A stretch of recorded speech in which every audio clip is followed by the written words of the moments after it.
How are you doing on this beautiful Sunday evening?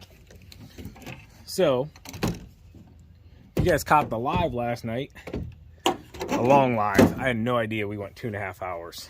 I guess I could have kept looking. But I mentioned to you guys about the pickup truck here, okay? And what was kind of going on with it. This is our regular cab 2022. And for subscribers that have been here on Spencer Lawn Care for most of this year, we've had the truck about 9-10 months now. After we ordered it, came in about 3 months later. We've had nothing but issues out of it ever since we've gotten it.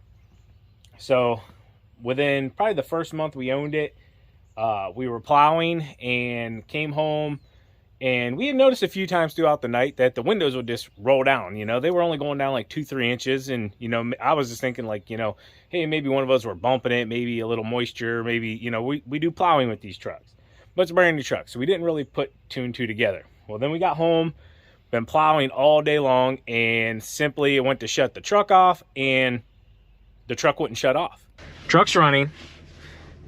I cannot get it to shut off. So, truck's off, keys out, but the truck is still running. You hear that? So yeah, the truck just wouldn't shut off. So I sat there on the mobile app, I kept turning the key off and on. 45 minutes later, you know, the truck finally shut off. And I know some of you might be saying, well, why didn't you just disconnect the battery and shut it off? Because that was a very common question, and trust me, I understand that. But with this truck, guys, we had all of the upfitter switches installed on it. It's a plow truck. That's what this truck does. It makes us money. I want to also elaborate, guys. This video hurts me to make, okay, because I absolutely love Ford. And we're going to dive into something here in just a little bit that I just got made aware of the day before yesterday about this truck. So back to what I was saying, we just can't unhook the battery, okay? Yes, I can pull this one off as well, but this truck is upfitted with a second battery as well over here. And yeah, so I'd have to do both. And I've taken both off, hence why the cap's off, okay? And with that being said, it will shut the truck off. You can also pull the fuse out of it. But like I said, we have this truck all set up for plowing, and that resets pretty much everything in this truck. And it's a big pain in the rear. It's not just, you know, it does the same exact thing when I take the batteries off.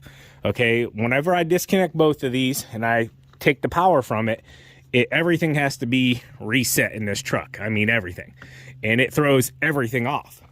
So, why am I making this video? You guys know a couple months ago, it went into the shop. It was there for, I think, about a week, 10 days or so. They told us that they were going to replace the entire bad wiring harness on the truck, that the wiring harness was bad. Well, a week goes by or so, and then we get a call saying, hey, truck will be done tomorrow. They just found a bad spot in it. Said it had some corrosion in it. I'm assuming probably from salt or whatever. You know, this is Ohio, and there's salt on our roads. With that being said, they just cut a bad piece out of the wiring harness. I don't know. This is just what I've been being told. So they cut that out, and things were okay for a day or two. And then immediately we were driving, and the windows would roll down once again. And they would go all the way down. You'd be driving, and the backup camera on the truck will just stay on. I've shown that to you guys many times. When we're just driving, the backup camera will just pop on, and you're staring at the people behind you following you. And that's not a real big deal, but it is very distracting whenever you're driving and you're looking and you see cars moving around you and this and that. So I've literally reset this truck probably 10 times. So I'll hop in here real quick. Let's see if we can get it to do anything funky today. It tends to seem like whenever it gets a little bit colder or whatever, this truck does have 8,000 miles on it, 1 year old. It's currently 49 degrees, not anything too crazy. But let's see here if we can get it to do anything. Foot on the brake. I'll put it into drive. See if the camera stays on this time. See that, guys? I'm in drive, so I need to be driving. Let me shut that off. I'm in drive. Okay. So trailer connected, yada yada yada, and I'm driving with the camera on. that's just one of many things, okay? So, with that being said, make sure this thing's gonna stay here. With that being said, everybody kept saying, hey, file lemon law, file lemon law, file lemon law. And I didn't do that, guys, simply because this is one of our main plow trucks, probably our main plow truck, I'd say, because the long bed, you guys know we have the big VBX 8000 we put in this truck. We have the plow setup on the front. And if you guys don't know, plow setups have went through the roof this year, just like everything else. So if I did lemon law it, I would have to get everything off of this truck, put onto that truck. And they're not going to help with any of that, okay? So if you're new to the channel, we have two different 2022s, okay? We've had this one now for 4 months or so after we ordered it, finally came in. And simply, guys, I love Ford pickup trucks, okay? I think they're the best work truck there is. But this truck runs great. That truck, not so well. We've had nothing but issues out of it, like I've been explaining to you. This truck has the smaller V8 in it. That truck has the bigger 7.3. And I will tell you that 7.3 I would take any day over this one, okay? This is not an engine problem, okay? I want to elaborate that. This is not an engine problem. That 7.3 is a beast of an engine, and that truck will eat this truck's life up. I'm not kidding you guys. So now that I've explained to you the engine differences in these two trucks, I can trade this truck in and get another one of those trucks with that engine in it, the smaller V8 in it. I don't want that. So is the engine that big of a deal? Absolutely, guys. If you remember, we had the 2016 that had the smaller V8 in it. That truck couldn't do and push what this truck can, okay? There were multiple videos I did last year showing you guys the 7.3 with the smaller plow, the 8.2 on it, hitting snow, and it wouldn't move it. It just didn't have enough go, you know? And I know the guys are going to chime in here. That's why you need a diesel. And nothing against the diesel, guys. It's, you know, just a cost thing, you know, for the business. This 7.3, though, we didn't have anything with a 9.2 plow on it that we couldn't push. It would push, hands down, larger piles any day over that smaller V8 in our 2016. That's why I ordered this truck the way I did. A 1-ton for the salt spreader, bigger plow, more horsepower, gave it all the electricity that it was going to need, upfitted it to be a work truck, to be a moneymaker here for Spencer Lawn Care. This past week, we were having multiple issues with this truck, okay? This is the regular cab 2022. Multiple issues. We went to Taco Bell one day for a lunch. Truck wouldn't shut off. So I'm sitting out there trying to shut off. I ended up just leaving the truck running. We went in, ate lunch, came back out, and it was off. All right, guys, so I walked out back here real quick. The neighbors were doing some stuff, making some noise and stuff. Not a big deal. I just walked out back here. So I know some of you are going to say, why don't you just lemon law it?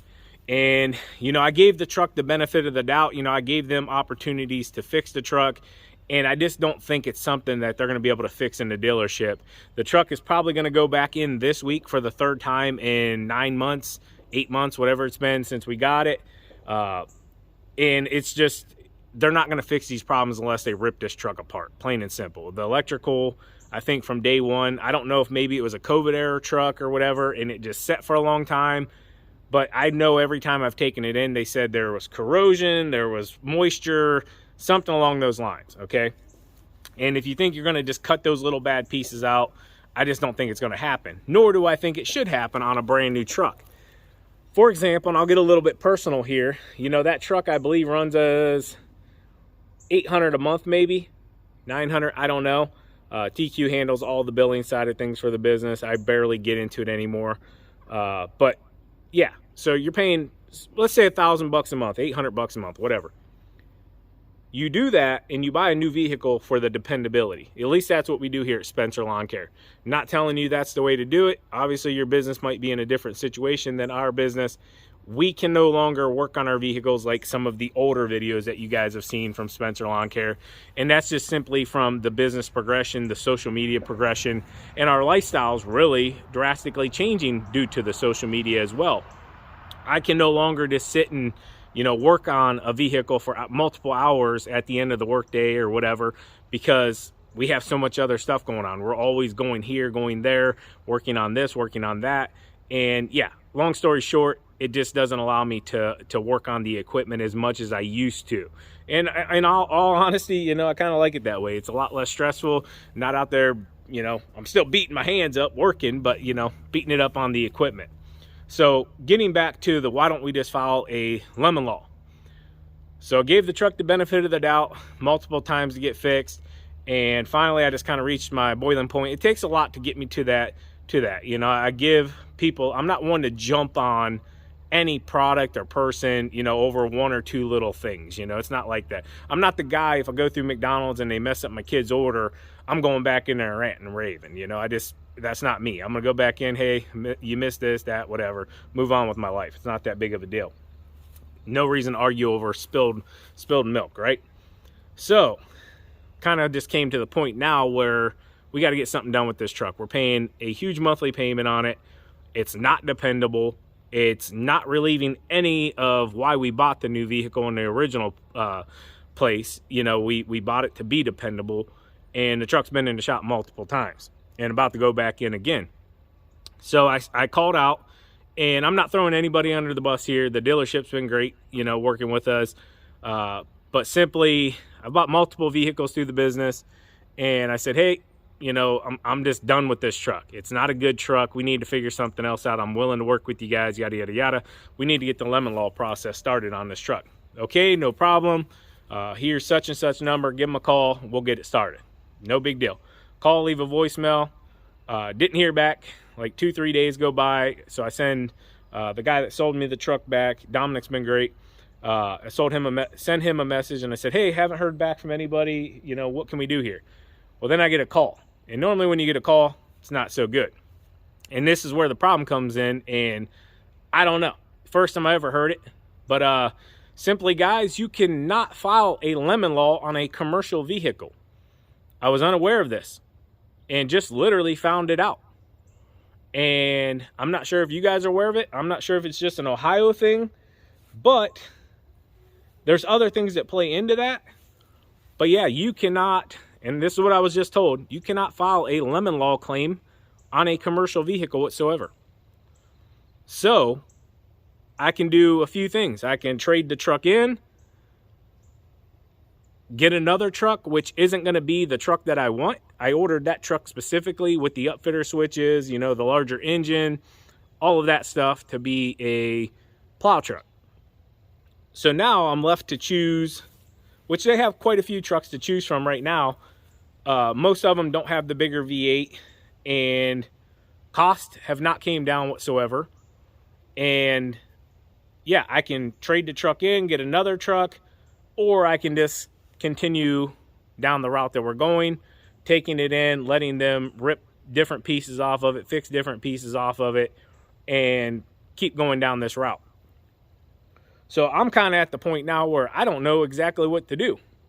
And like I kind of shared at the beginning of this video I don't want to make because I like Ford trucks. I'm a Ford guy. I like Chevy as well, but I like Ford trucks. I think they're a great work vehicle, great work truck.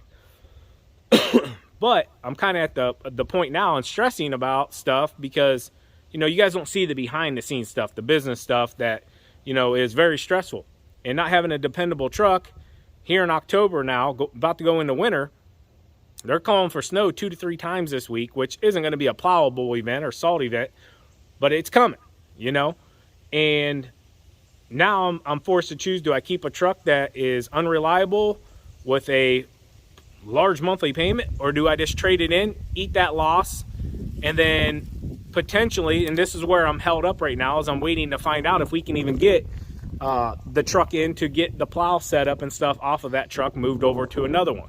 And that's what I've been talking with Dominic out at the dealership about, because, you know, I can trade it into them, get another truck, but can I get that truck in to get a plow set up and everything put onto it, even if I'm just taking it off that truck onto it?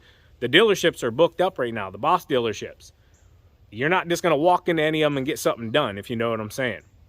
So we should know back about that on Monday if they can get, if I buy a new truck and take that truck in at the same time and get them switched over, okay? Because that's the big thing. I have to have 2 plow trucks. Have to have it. Where we're at with accounts, we require 1 truck for sure, but that second truck makes life a whole lot easier, okay? If we were just running 1 truck, we'd be out 45 to 50 hours. With 2 trucks, we can be out typically about 20 to 25. I don't like to go more than 30. and we're rocking and rolling. We're having a great time. We're still able to get back home and get a pretty decent sleep in. But yeah, that's kind of where I'm at right now. We're about to go out of town for the EXPO. Got a lot going on with the property, got a lot going on with the businesses, and a lot of other stuff as well. But I'm not going to put those stresses, those burdens onto you guys. It's just on me and our family. But yeah, that's kind of where I'm at. And I want to elaborate. I'm not picking on anybody. The dealership's been great with us. It's just simply finding out that you cannot lemon law a commercial vehicle. So some of you guys and gals out there, if you're thinking, hey, you know, I got this little card in my back pocket, you know, if I need to use it, just know if you're putting your vehicles in your commercial name, in your business name, that's not going to be a possibility for you. So I think moving forward with Spencer Lawn Care, I'm going to be putting all new vehicles into our personal names. And we didn't do that for specific reasons. You know, when you're in business and stuff, you know, you relieve some of that financial responsibility off of yourself. Not saying they couldn't come back after us if we didn't make the payment, but it allows you as a personal entity to use your money elsewhere, if you know what I'm saying, without the, you know, the $60,000-$70,000 truck sitting there on your personal credit. So if you guys never went and bought anything, you know, they kind of look at how much money you make versus how much you're spending. Okay, so if you got, you know, we have 2 brand new 22s. If you got $2,000 a month in monthly truck payments and you're wanting to get a house payment, just an example, they're going to look at that and say, man, you got $2,000 a month in, you know, personal expense. Well, when you put it in a business name, it doesn't show on your personal expense. So that's a business expense. The business pays for that. It's not me personally, if you know what I'm saying. So just I hope you guys can kind of pick up what I'm saying there. If I put them into my personal name, yes, it could hinder me with other things. You know, obviously we're trying to get more storage facilities. Yes, we bought land. And if I had those trucks and stuff all on that, that would all play into it. We would still get approved, but it would make it a lot harder and you'd have to jump through multiple hoops. So that's why you do certain things with your businesses. And there's some very valuable information in there for you guys and gals that might not know as well about financing vehicles and putting them in the LLC versus your personal, because those things all play together. If you're a guy or gal right now that's growing a business and you know, yeah, in a few years you're going to want to buy a house, you know, if you have all that stuff on your credit, it's going to make it a lot harder to get approved. The banks are going to take all of that into account because that's what they do. They risk assess. So yeah, let's get some work done now. Let's have some fun and let's hop into the video. I just wanted to share that with you. Probably draw it out a lot, but hey, it helps me relieve a little bit of stress. Let's go.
Guys, so a bunch of you were asking for an office update. Here's your update.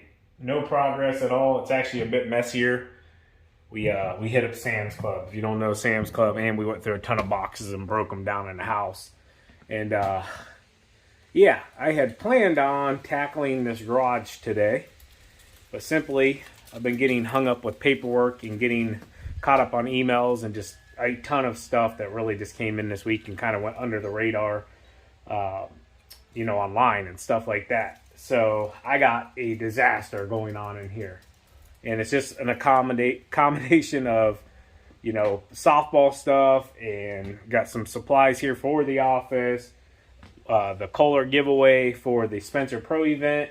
Reminder, the deadline for the tickets are November 10th. The event is December 9th and 10th. The 9th is a pre-party. 10th is the actual event. One will be held at Schlabaugh's up in the dealership. We're just going to have food, hang out, and just have a good time. And then the main event on the 10th is going to be guest speakers, tons of giveaways, a fun time, catered food, all the above. Super excited for this year's event. And yeah, we got a lot of new things going on. With that being said, I need a solid day to organize this entire garage. I mean, just, you guys know how it is. You're going throughout the year, you're like, oh, I need a hedge trimmer, and you get it, and then you use it for a job, and then, you know, throw it in here, and then, oh, I need a chainsaw, or I need a grease gun, oh, I need to top the engines off with oil, and, you know, there's a ceiling fan for the office, and yeah, all the above. I don't even know what half this stuff is in here, but yeah, I'm definitely not getting to it today. It's a bit overwhelming in here, to be honest with you right now. My goodness, I got a ton. So yeah, gotta get the Christmas stuff back out, get it put up. I know you guys love that. How long will Spencer leave his Christmas stuff up in 2023? I'll say June, maybe July. I'd leave it up all year round if you guys didn't get on my case. I keep it real hillbilly-ish. I ain't even kidding. Is that leaving your Christmas lights up? Is that hillbilly-ish or hillbilly, or is that more redneck? I don't know. I just get overwhelmed, man. A lot of work, springtime, things are popping, things are hopping, and the Christmas lights stay up a little while. But yeah, kind of a unique video here for you guys. I guess I'll fill you in at some point this week what I find out about the 2022 and what direction we're going to go. I want to elaborate once again, this is not a dealership issue. This is more or less probably a communication issue, and then obviously the truck has major electrical problems in it. They come and go, and it's like hit or miss. It's like flipping a coin, and that's not good in business. You don't like hopping in your truck like, is everything going to work today, right? Is everything going to work today? I know I shared the story with you guys about leaving the truck running at Taco Bell the other day, and that's kind of inspired this whole entire weeks of events. Trying to keep everything cordial. No hard feelings with anybody. We just need to get this taken care of ASAP. And like I said, waiting on boss to get back to me. I'm assuming probably tomorrow. They should let me know if they can get me in. As long as it would be before December, I would be okay. But yeah, that's all going to come down to that. Hope you guys enjoyed today's video. As always, keep mowing, keep growing, keep making money, boys. We'll talk to you later. TQ out. Peace. Bye.